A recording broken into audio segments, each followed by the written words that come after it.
Hari ini seluruh tim Kola sedang melakukan persiapan Maha 2026 yang mana kita akan menyiapkan boots kita.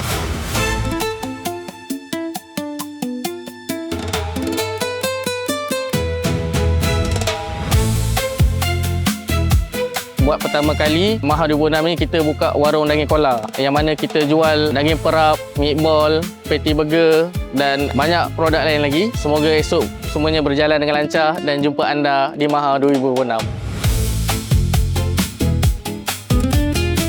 Hari ni last setup untuk preparation di Maha. So almost 80-80% kita dah siap untuk decoration kita.